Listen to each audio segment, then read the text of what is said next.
Hello everyone. Have you ever wondered what a Mike Lambo book game is? If so, this video is for you.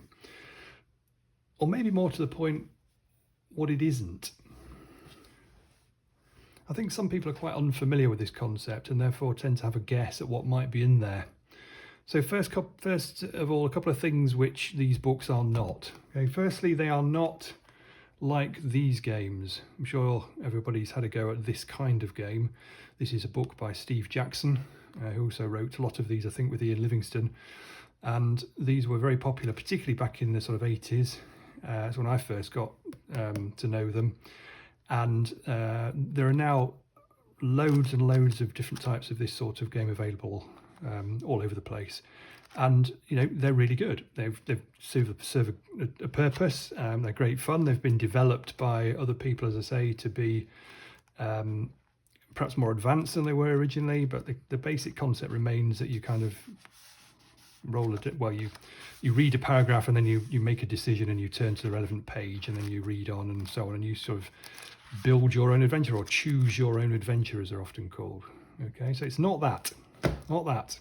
It's also not a roll and write game. I haven't got any of those to show you, but they're generally games where you roll dice and then colour in bits on a page, and that page is usually repeated throughout the book, or certainly, you know, quite a few times throughout the book, and you give you a chance to play it again and again and again and again.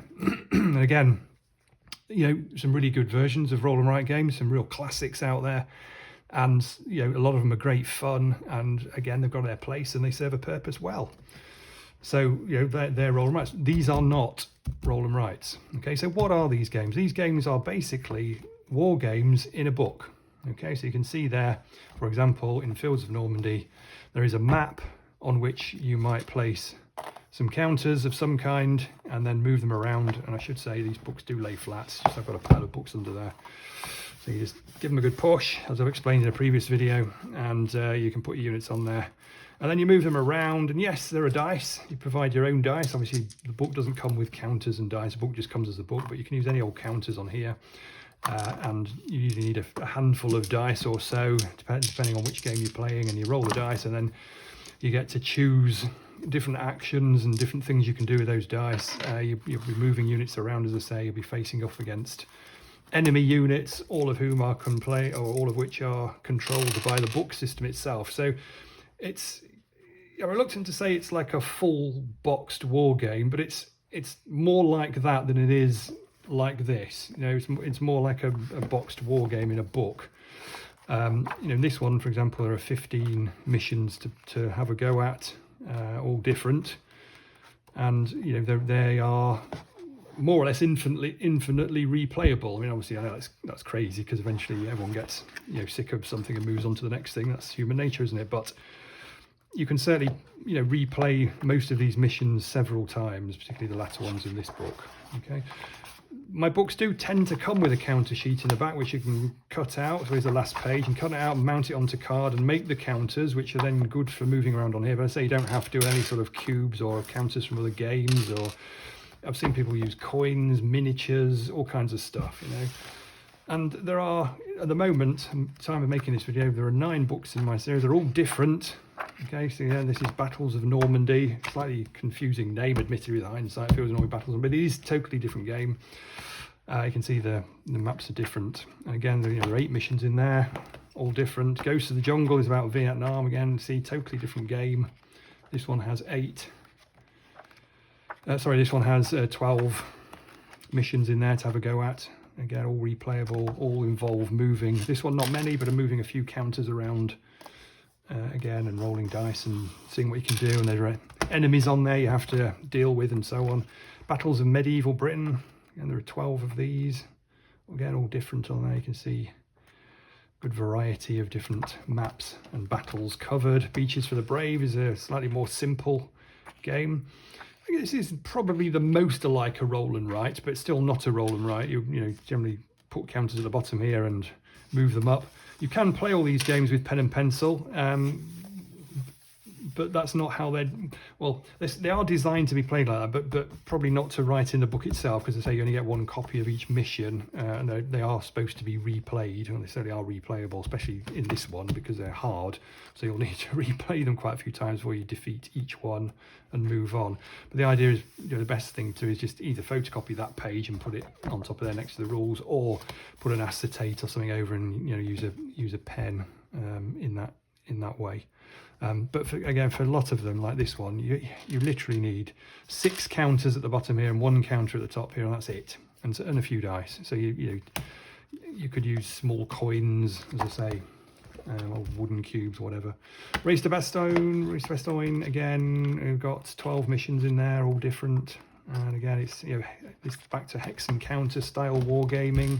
Hostage Rescue Squad is a bit like Ghost of the Jungle, but more advanced, and not strictly a war game. It's a solitaire game, but it does include guns and things. But it's about rescuing hostages from buildings and things, so that's slightly different. Again, Battles of the English Civil War, so back to hex and counter again.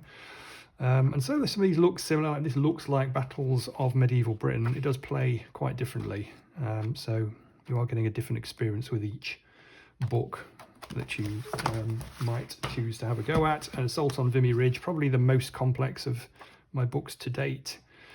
Looks at World War One and obviously the attack by the Canadian forces on Vimy Ridge. That's again slightly different. Fair to say you need a few more counters for this one. Again, they do come, like virtually all my games, they come at the back. This is quite a big page. They're meant to be double-sided though, so you actually only need half of them really. And you can make them as a video showing how to make those on my YouTube channel. Very easy to do. Or again, you can just use your own figures. You don't need these numbers on here only for convenience. Those numbers are over here as well. So all my books have, next to each map, the key rules set out there for you. So although there is a rule set at the beginning to read through, once you've read through it, all the detailed information you need is in these charts. So there's no, once you've got your counters on here, you don't then have to sort of go, oh, hang on, what was rule 3? Oh, I've ruined my game kind of thing. These charts are set out in order, so they remind you of the process for playing, and also it tells you all the information you need there to play the game as you go through.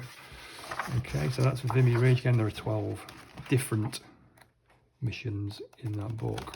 Okay, so if you were to buy the whole lot, I'm not suggesting you to do that at all, but if you were to buy the 9 that I've done so far, you would be getting something like, probably over 100 different missions, maps, scenarios, battles, call them what you will, to play, and that's pretty good, I think. Okay, so why would you be interested in book games? Well, there are certainly some advantages to these, okay, over perhaps a more traditional board game. For a start, they're very portable. If I'm going away to a hotel overnight or whatever, I can take this with me, bottom of my suitcase, no problem whatsoever. Chuck in a few dice, chuck in a few counters, or bring the counters if I've printed them out, and I'm good to go. Secondly, they're very playable, very accessible. The rules are crystal clear. They're very well written, even though I say it myself. And the games are generally quite easy in terms of getting to know how to play them, but quite fiendishly difficult to actually win in many cases. And it does require strategic thinking. It does require decisions to be made and strategies to be used.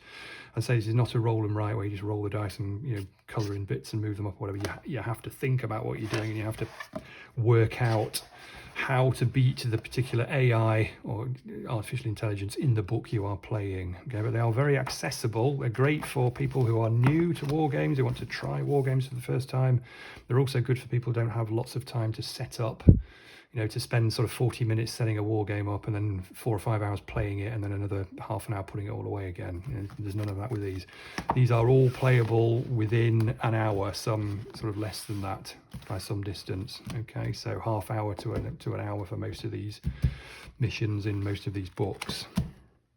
So very accessible, very replayable, and importantly, very reasonable, I think, as well, and very available. You can get these on Amazon, on any Amazon site worldwide. They're always available, so you can get them on there, and you'll find that they are priced very reasonably compared to a full boxed game. And I would argue that in many cases you will get equal time and enjoyment out of one of these as you will from a boxed game. So there's lots to commend them, I think, and I know I would say that, wouldn't I, because I am Mike Lambo and I write these games, but they've gone down well, they've been well received, and generally I think it's worth having a look at if you haven't done already. Okay, remember, these are war games in a book. Yeah, war games in a book. They are designed and written, and the graphics produced all by me, and therefore I have full control over them, and I can vouch for their quality. That is what a Mike Lambo game is. Thank you very much, guys. Cheers.